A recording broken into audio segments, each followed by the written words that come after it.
share what is happening to them, even sometimes to their parents, and all of those self-health care and all of these things are creating this very wide gap with adolescent right and access to services. So let's talk about the adolescent right. What do you think the government should do better? Because I'm saying the government, not just the not just parents, because I know there is what the government can do and there is that role the parents can play as well. But what do you think both parents and government can do about? For me, the parents has a very, I think about 60% of the whole thing lies on the parents. Because largely, like you mentioned, a girl going to her parents to ask for certain things. Yes, that's where parental aspect comes into play. Yes, it's called that a girl child should be closer to. You see, these days it's changing.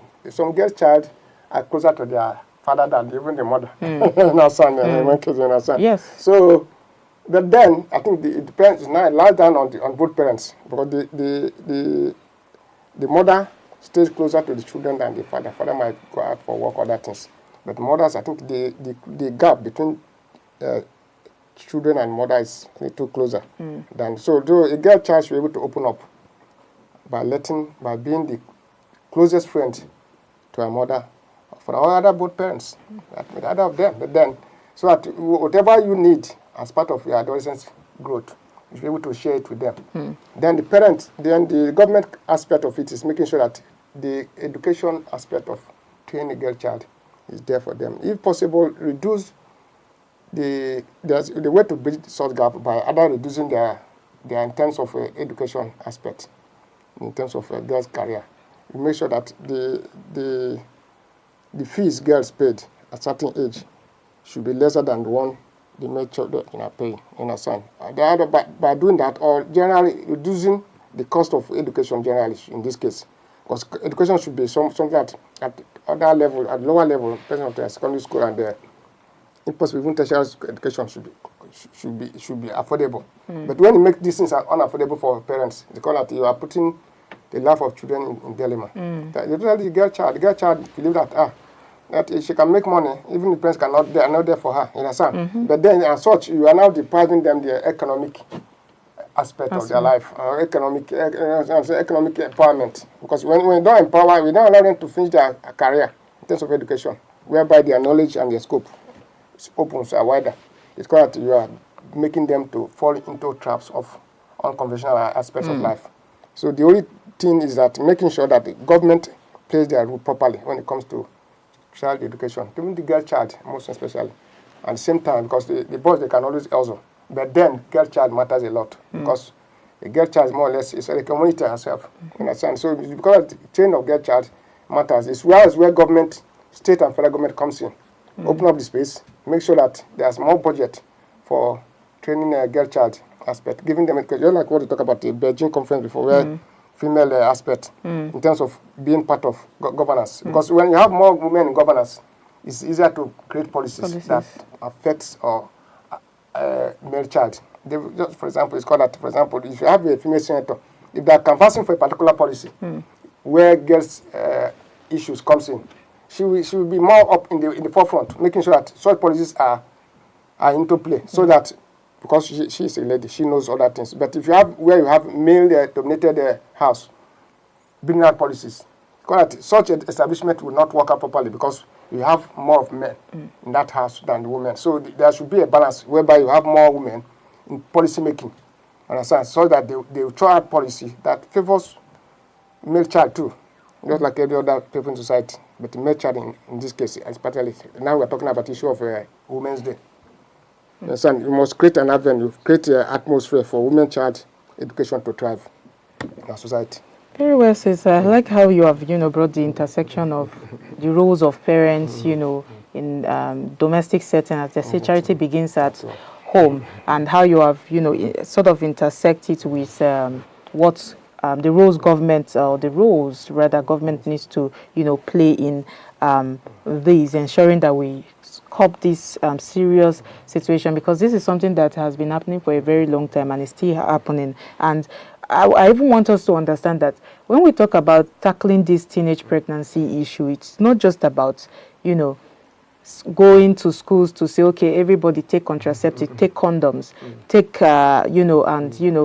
trying to tell them go to clinic. It's also about understanding trauma, understanding depression, understanding coping mechanisms, understanding all that comes, because I think the pressure is on young people, and the pressure on young people is enormous at this point in time. So and the young girls are sort of are navigating a world that is stacked against them. I'm not trying to make a case for just girls, but for just girls rather, but it's a whole lot. It's a whole lot, and without addressing issues like this, talking of mental issues, talking of education, which Engineer Chris have mentioned, and talking of roles that parents should play too, and talking about girls opening up as well. All of these are issues. There are things we will not take as big issues, but we should take them as serious issues. If not, we'll keep on treating this as as just a symptom instead of a bigger issue. And you've also mentioned, the role government should play in assuring that agencies like, we've seen agencies like WHO, we've seen agencies like UNODC and NDLEA too as well. And most of our, and I even want to take this time to commend most of our local NGOs, because they have been doing a lot, and they have been working together with, NDLEA, they've been working together with World Health Organizations. But the reality here is that collaboration sometimes is not enough for this kind of issue, because I think what is missing, just like you've clearly pointed out, is the strategy that will account for culture, the strategy that will account for religion and all of those community influence. Because a lot of programs have been rolled out, but these programs, most times, we're talking about the north per se. If they clash with local norms, they will just fail quietly. I mean, they'll be taken into disregard. But so from my perspective, I'm just saying the real game changer here should be and would be if community-driven interventions sort of aligns with engaging parents, just like you've mentioned, with religious leaders, with the government, peer groups. These people involved, the young girls involved themselves, and messaging, I think just messaging it from above, and without integrating it into the daily lives of these young girls and their parents as well, won't be enough. So we should do more than just that. Resource allocations, like you mentioned, matters too at this point in time. But going further, sir, because we always like to look for the solutions to problems, we hate to dwell on the solutions. That's why we are Idea TV, always thinking of the next solution. So teenage pregnancy, we very well know, it's no longer news that it contributes to school dropouts for a lot of girls, and even social vulnerability too for young girls. And how might this affect Nigeria's human capital development and broader economic growth if it is not addressed? Definitely, it's going to affect Nigerian economic growth in terms of, because if you look at the entire national demography, if you look at it, they call that the people in government as the establishment itself, and then they governed. And then you dissect it further, it's called that you pull the young people and the youth. Then you separate, if you enter the youth, you now put off the female child and the male child, then inside, under the demographic group of youth. Now it's called that the government has a lot to do when it comes to education and creating awareness. Making sure, because if you raise more money and make sure that the economy more or less is affecting the entire youth of Nigeria today, not just Nigeria. I think most of these third world now are having economic issues, with Nigeria especially, because when you now narrow it down to our youth, because that most of them, the vulnerable ones, vulnerable. These days they tell that they are vulnerable families all over the place, and then among the vulnerable families, you have the youths especially, who doesn't have any meaningful engagement when it comes to their economic pattern of life. In terms of education, they're also, a lot of them are vulnerable. So vulnerable in the sense people are now paying, like now going to school now, many of them paying heavily now because of the economic crisis, of issue of fuel in the Middle East there. So it's trickled down to a lot of economic issues. Same thing for our youth and the educational system. People now discover that if you're now going out now to school, some of them cannot school, some of them divert along the way because of lack of what? Economic empowerment to get to their reach to acquire education. So the government should be able to do a lot of things by bringing out a lot of buses. We have CNG buses now. There should be dedicated ones for school children. Understand? And at this period of economic entrenchment, you release a lot of buses. If you cannot give them cash incentives, release buses for school children early in the morning to take them to school at various major cities, even in the rural areas. So they call that when you now empower all these youth, they call that you begin to the economic aspect of their life begin to trickle down to their family. They call that you are bridging the gap where economic and poverty and economic enhancement is begin to bridge.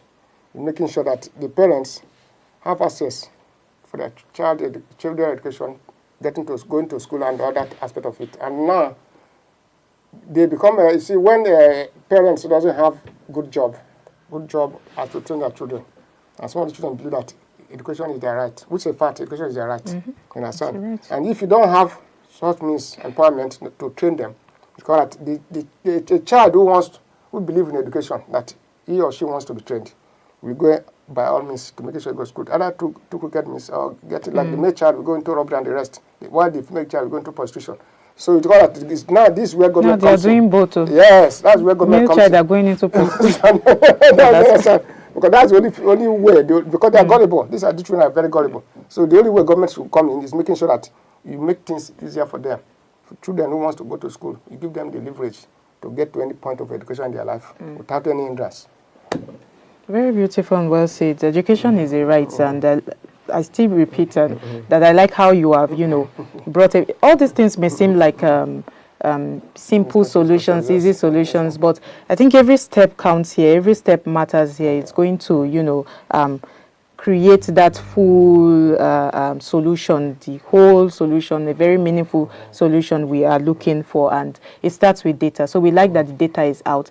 Data is out there not just to put numbers that this is happening, it's out there to tell us that this is happening and we need to find solutions. It is the first step towards creating meaningful solutions. So that is why this data is out, and that is why we have brought it to you on the discussion segment of the Idea Morning Digest today. So you can look at it, not just look at it, but you can do something about it from your own end. As a parent, what can you do for your children? As a young person out there, you don't want your life to spoil at the end of the day. What can you do for yourself? You very well understand that this can cause a serious mental issue. It can cause you to drop out of school. It can cause your life. It can cause the country's development and growth as well. So we've brought all of this to you just for you to understand that this is still a problem in Nigeria, even if it is under reported. But then that is the much we can bring your way on the discussion segment. And next up is What's Trending, where we'll have Chidera Okere come tell us what is trending on social media today. Stay with us. Toyin, have you heard of Idea TV? Yes, it is a specialized TV station, the first innovation television in Africa. Oh, thank you. That's exciting, Am. IDEA is an interesting name, Hari. IDEA stands for Innovation Development and Entrepreneurship Africa. Even the normal meaning of idea is aligned to its work. That's so cool. Nigeria and Africa needs this. Correct. It's something special. It simplifies and brings science and technology to Africans. Oh, exactly. We need this. It sounds informative and educational. It is different from Nollywood, entertainment, and political TV. I agree with you. It's so different. Instead of too much politics, it focuses on government policies that support development and their implementation. Instead of too much showbiz, it presents technologies that support them. I am excited. What are their key areas of focus? Idea TV focuses on research, innovation, science, technology, entrepreneurship, and related education and policies to the benefit of society. Let's go and make more research about Idea TV. You mean that they discuss the research and discoveries that comes out of universities and research in Nigeria and across Africa? We have at least 270 universities and over 66 research agencies in Nigeria alone. Apart from graduating students, we don't know what comes of these institutions in terms of research to support our development. Does Idea TV also shine light on innovation and policies of ministries, as well as innovation from the private sector? It does all that. Also, it advocates for voiceless entrepreneurs and artisans. It also promotes STEM education for our children. They have also trained many youth corpers and interns in their only 2 years of existence. What is STEM education? STEM is science, technology, engineering, and mathematics, and IDEA TV has programs that support these for our children. OMG! Are they based here in Nigeria? Yes, their head office is in Abuja.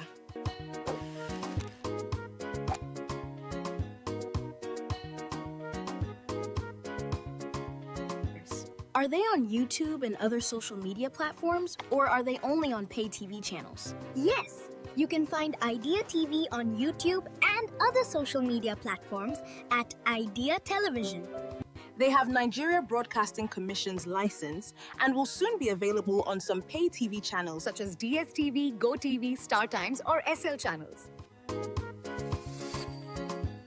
The founder is a Nigerian in the diaspora, and he came home to establish IDEA TV and other IDEA projects. I heard that he has done a lot from overseas to support research and innovation in Nigeria and all over Africa.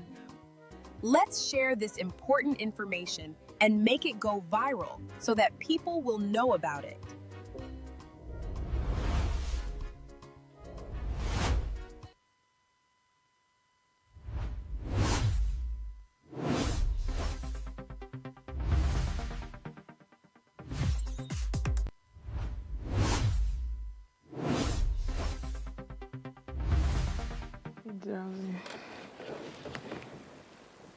Okay, welcome back to the Idea Morning Digest, and yes, it's my favorite part of the show, What's Trending, and yes, Chidera Okiri is here. Chidera, what's trending this morning?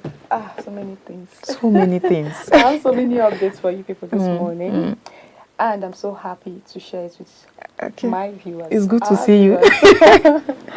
Okay, so let's just get straight to what's happening all over social media. Let's start with the first story. The founder of Salvation Ministries, David IBIYEOMIE, is trending on X, formerly known as Twitter, after claiming his prayers played a role in the emergence of several governors in Rivers State. Speaking during a sermon yesterday in Port Harcourt, the cleric said he sought divine intervention for Nyesom WIKE during the 2015 governorship dispute after a series of court setbacks. IBIYEOMIE also recounted similar situations involving former Governor Rotimi Amechi and Peter ODILI. According to him, he prayed for Amechi during the 2007 party substitution crisis before the court eventually reaffirmed his victory, and also supported ODILI ahead of the 1999 governorship election. The remarks have sparked mixed reactions online. Supporters say the claim reflects the power of prayer in politics, while critics question pastors making public claims about political victories, especially as tensions continue in the state's political scene involving WIKE and the current governor, Simi Nalayi Fubura. Okay, this is an interesting one. Let's see the video first before we say some things about it.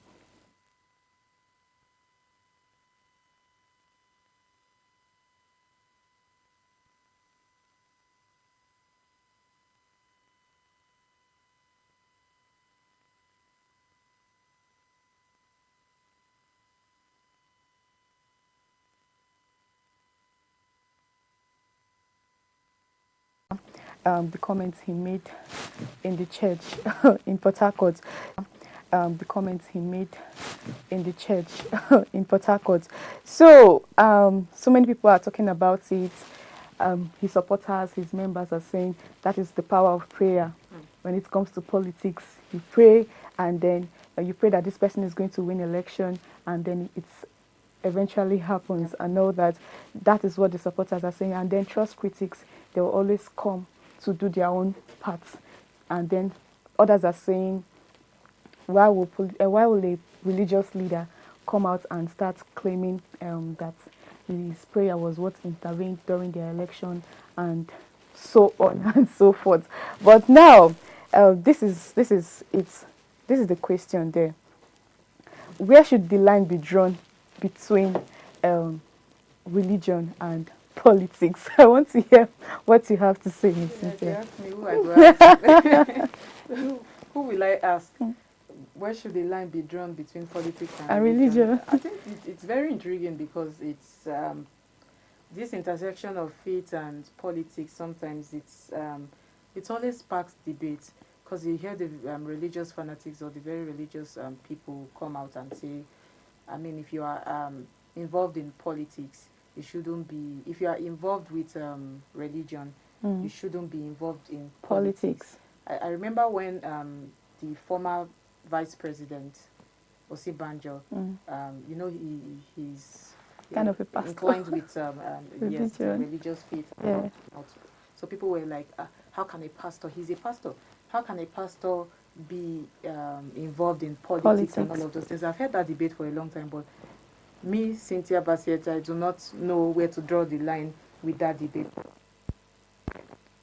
So what really stood out here is not just that, it's not just the claim itself is talking about, but is the timing and the historical line with this claim. Religious leaders come out to pray, give prophecies about you know, anytime it's the election period, you hear prophecies, you hear so many and all of those things. And I know, and all of these things raises questions about accountability too. But I just say that it's kind of reflects a broader Nigerian trend because religious leaders often play that they have a visible role in politics somehow because it's not just about the moral guides. Even if we want to go back to the Bible, we saw that it was God that gave David. It was God that instructed that David should be the king. Yes. So I think I'm just looking at I'm not a very religious person, but I'm just looking at the you know, intersection of. I'm trying to just look at the intersection of politics and you know, religion. So whether we like it or not, if God's soldier say him, God was the one that gave him the vision, or he prayed. It was because so of him that it's not just about, you know, it just sort of shows us how moral should I say moral guides most of our, you know, or should I say how religion guides most of our influences most of the things the things we think about, you know, even politics, you know, public perception too out there. And there's something subtle, but this is just about bragging. I don't take it as him just bragging. I think it is positioning his ministry as a force that can, you know, sway political outcomes. Actually, I think that's where. Go ahead. So let's talk about timing. Do you think he's doing it at the right time, being that WIKE and the current governor of Cross River State are having some kind of issues? There's something with time play there. There's something with the timing too there. So I think that's where the reaction got, the mixed reaction is tearing up from, because supporters see divine intervention. Why some critics are coming out now, they are saying, they are worrying about that mixing pastoral, like I started off saying, mixing pastoral influences, mixing with political legitimacy. Because critics with logical thinking, all of those psychology, they come out and they tell you that choose a winner, choose who you want to emerge winner for something, choose whoever you vote for, whoever you want to vote for, and then we are coming to hear that a pastor prayed or something. So if we even think about historical figures like ODILI and AMAECHI that have had their political career by legal battles from here to the other, some party disputes. I mean, I cannot remember Peter Odili's name without thinking about all of these legal battles. And, you know, sometimes all of these contentious electoral, you know, practices, and IBIYEOMIE now claims that, you know, how should I put it? Claims essentially overlay a spiritual lens, sort of a spiritual lens over their political realities, and which is something you see often discussing. You know, it's often discussed in mainstream media.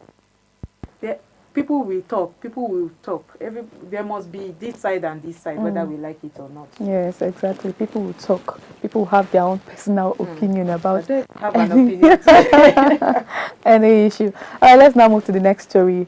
More than 11,500 pupils from Nigeria's 5 southeast states competed in the inaugural Southeast Mathematics Olympiad Grand Final held on Saturday in Enugu State. The competition was organized by Alex Onya through the Intervention for Southeast Education Initiative to identify and reward exceptional mathematical talents among primary and secondary school students across the region.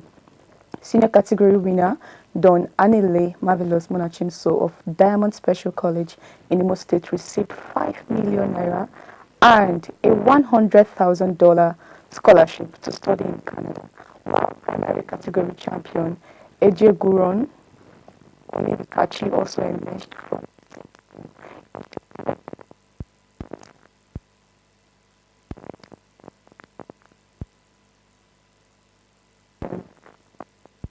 by donors. Okay, let's now talk about this uplifting story. It is an uplifting one. I like the fact someone is actually there advocating for student education and people who truly know what they are doing is the fact that they are now recognized. Okay, it is a good one. And then one of the major reasons why this thing is trending is because people are asking, so this kind of money is in Nigeria. Okay, after gifting him 5 million naira, you still want to sponsor him with $100 million to study abroad. So many questions are just coming up, and they are asking, why is it that he's not schooling here in Nigeria? You want to fund his education, why is he not in Nigeria? Why are we taking him abroad? So many things, so many comments all over social media. It is a good thing that people don't like mathematics.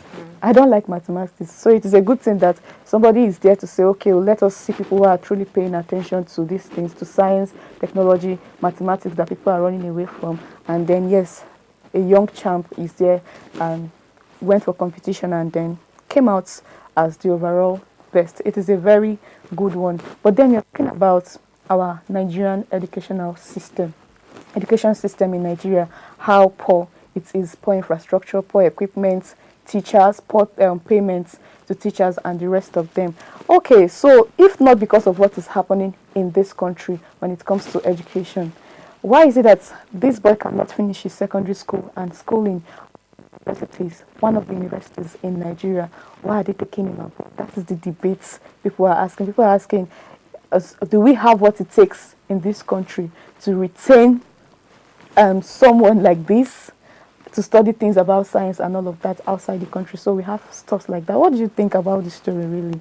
First of all, I think it's, just like you say, it's an exciting one, and I like that.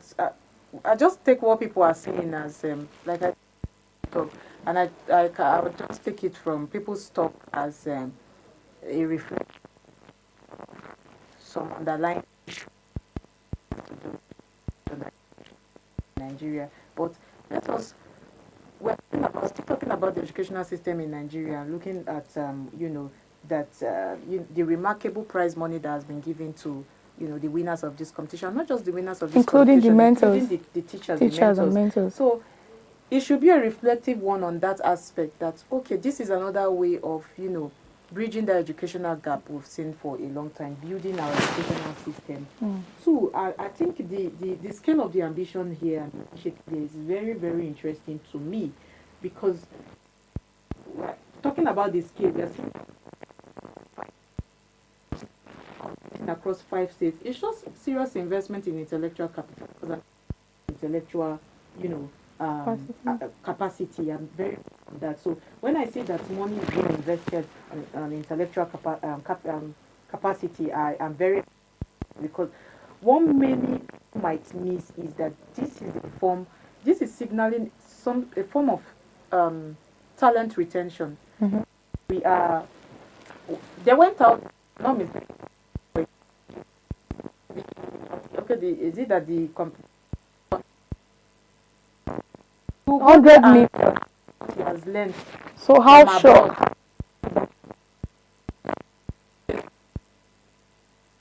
To go. There should be. Also, he will come back to his country and whatever choice he the scholarship after he must have used scholarship. That is his, business. That's an individual issue. But I just want to look past all Those our what angles. ifs in Nigeria. We always have what ifs. I'm just looking at us retaining, that's how this is signaling that sort of talent retention in Nigeria. And also, teachers and mentors receiving up to 2 million naira.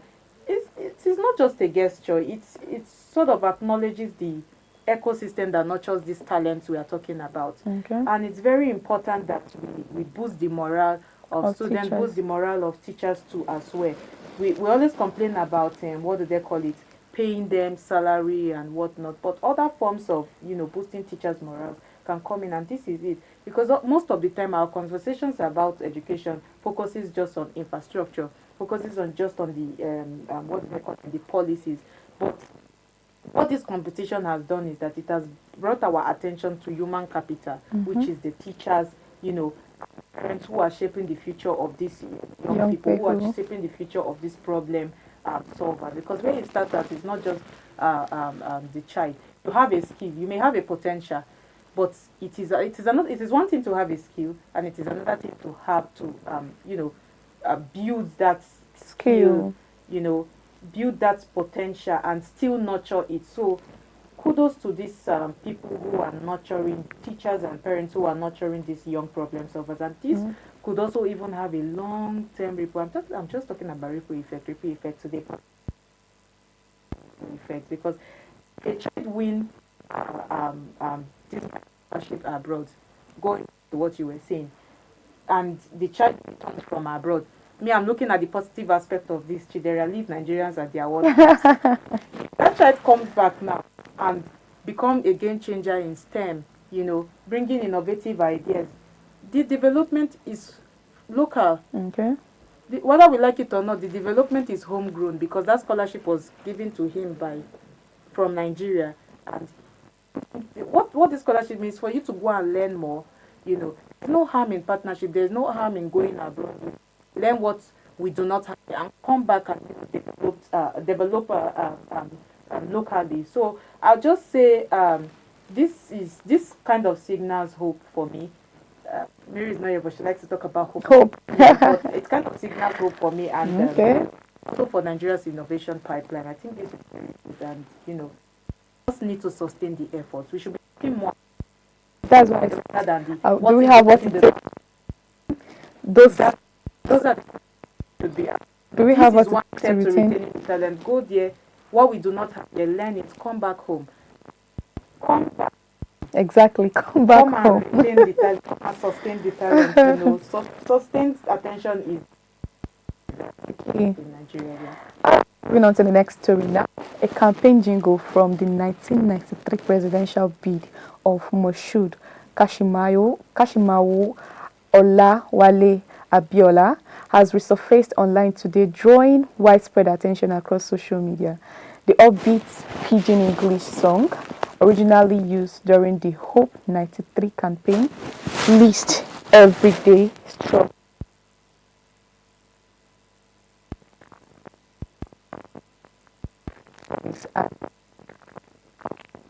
Thousands of users have shown.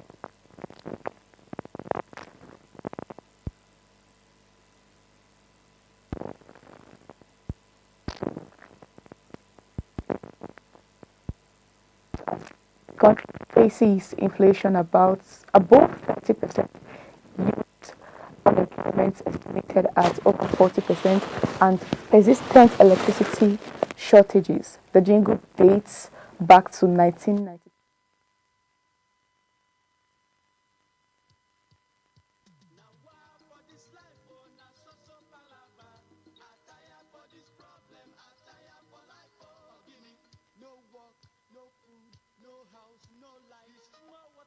they bring now so dirty they pull am. This more money I they get now social transport they chop am.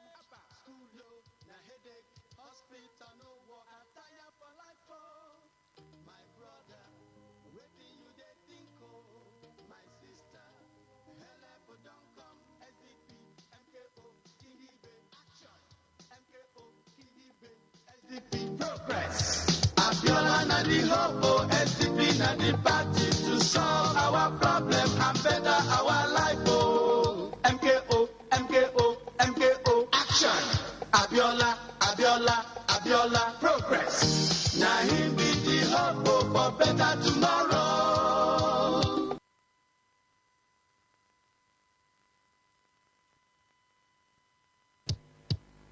Now why for this life, oh, now so palava. I tire for this problem, I tire for life, oh. Guinea, no work, no food, no house, no life. This small water, then they bring now so dirty, they pull am. This more money, I they get now social transport, they chop am. School low, na headache, hospital, no work, I tire for life, oh.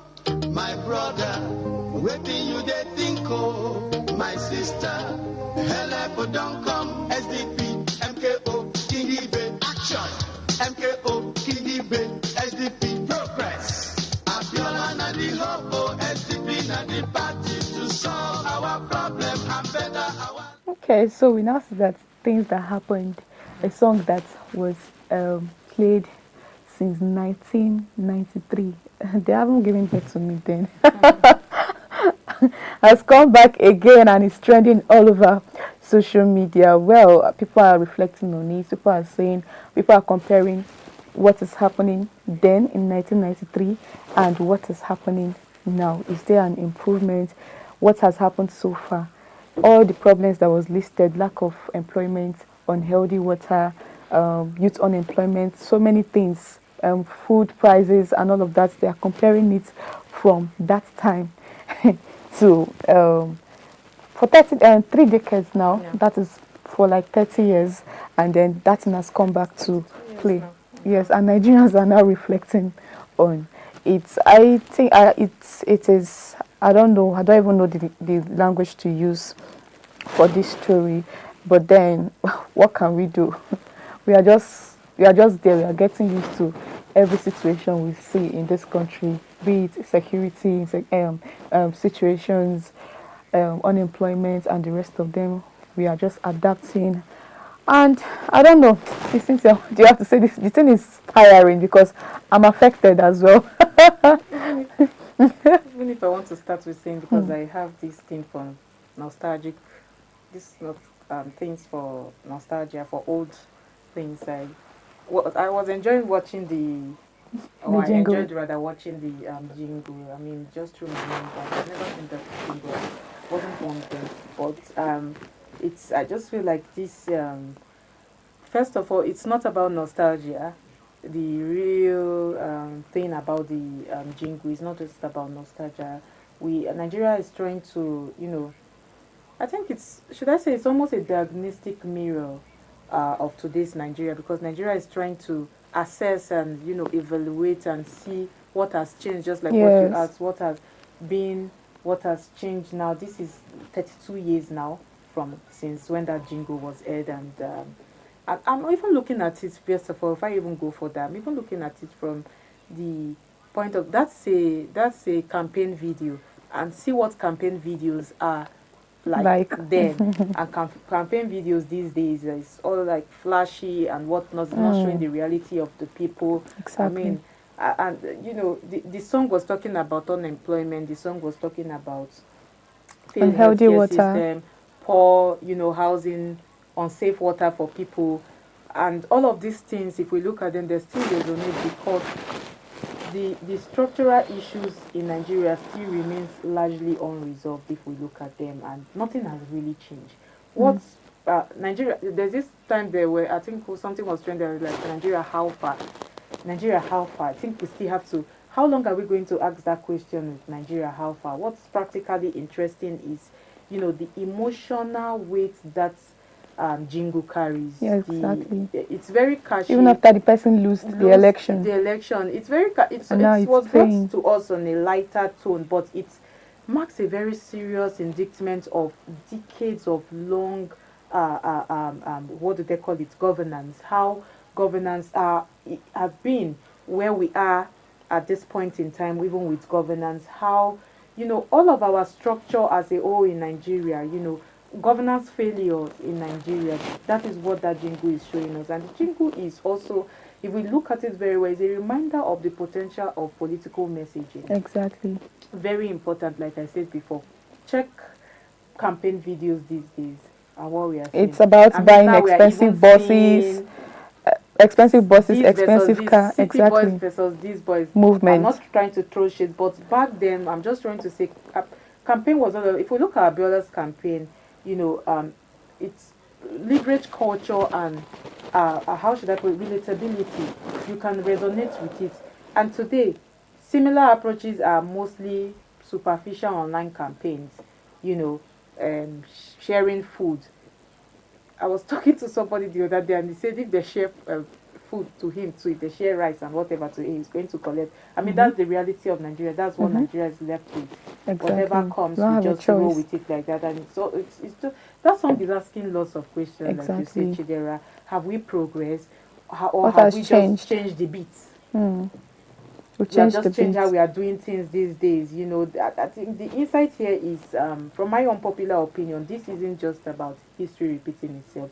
It's evidence that most of this policy continuity and institutional accountability are still weak. You know, this is a call to action. This video resurfacing is a call to. It shows that Nigerians are worried. They are disturbed. For them to root out this video from where I don't know that it even exists. Since 1993. I mean, we are not trying to compare the situation. We are asking questions and relevant questions that we need answers to. We need solutions to. These jingles, I mean, it's very powerful, and it's also very powerful. Let me even say what the media is doing too. That we can use the media to, you know, spark a lot of conversations, bring a lot of change. You know, ask a lot of questions. You know, reflect across generations, and you know, especially given the time where we are in. That most of these politicians underestimate people's complaints, people's concerns. But I just feel, at the end of the day, not to just cut the long story short, this is a call to action for our government. Let them reflect as well. Exactly. What can you do, even as you are vying to come out, vying for positions to be a leader and whatnot? What can you do to change the situation? We cannot be asking a question. Are you just giving us promises again? Or you want to take action? Next 5 years. You're talking of 5 years, okay. Okay, let's now move to the next story, to the last story on what is trending today. A video of Akwa Ibom State Governor Omo playing table tennis with Nigeria's First Lady OLUREMI TINUBU has sparked reactions on social media. The clip shows the two leaders engaging in a light-hearted match, with netizens questioning the relevance to national economy development. The event reportedly took place during a recent official visit to the state. While the interaction highlights a human side to political figures, many online users have asked, how does it improve our economy? Of course, they always ask that question. The video continues to trend across X, attracting widespread attention. Okay, let's take a look at the video.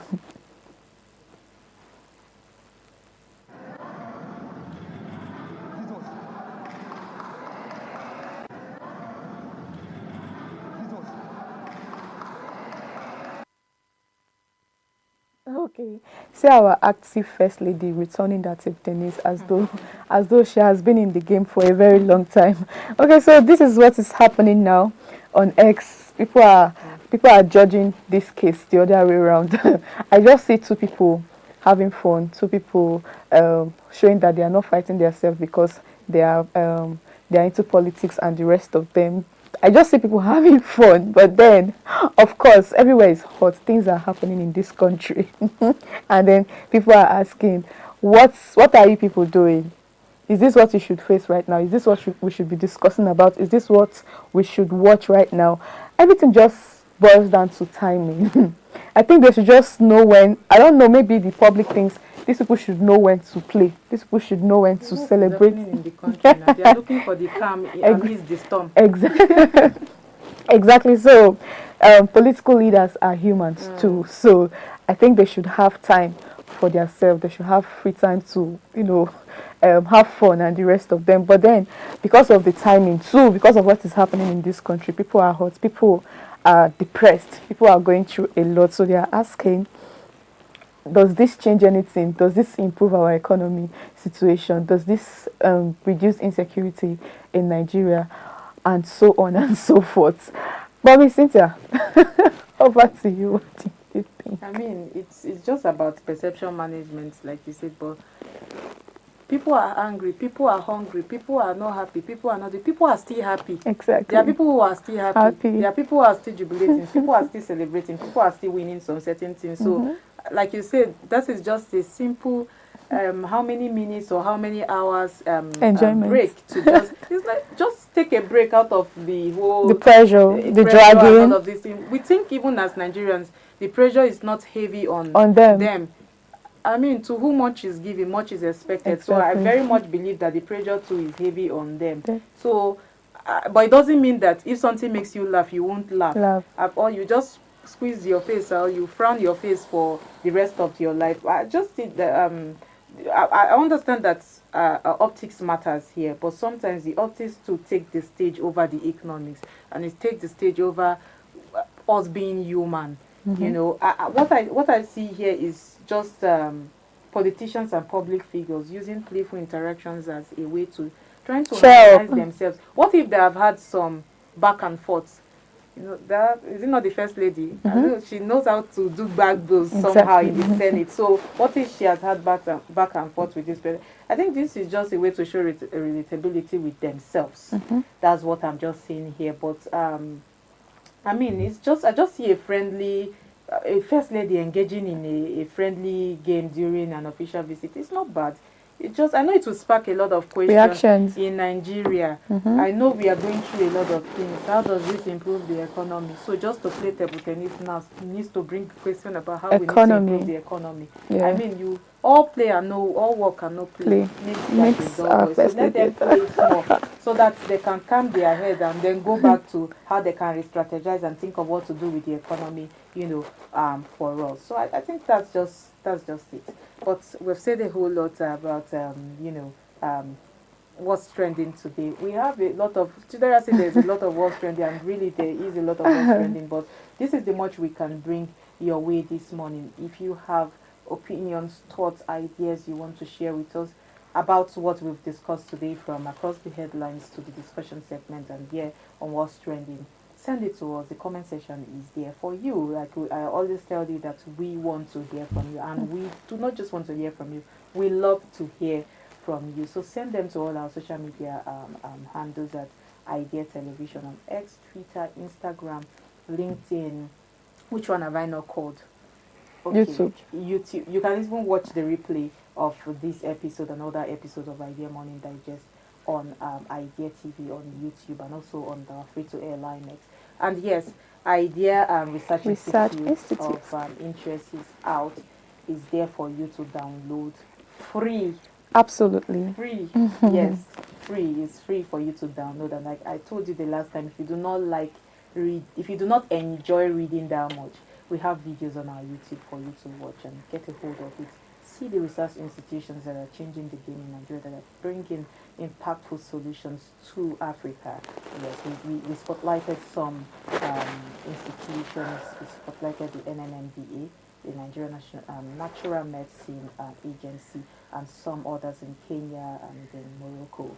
So you want to know what institutions around Africa are doing, get a hold of them, or go to our website at Idea TV Live. You can get a hold of these bulletins here. But Chidera, thank you for coming on the show this morning to tell us what's You're welcome. That's how we close the show for today. My name is Cynthia Bassi, and of course I've been with Chris Ejiofor, and I've also been with Chidera. Okay, that's all. Bye for now. Bye.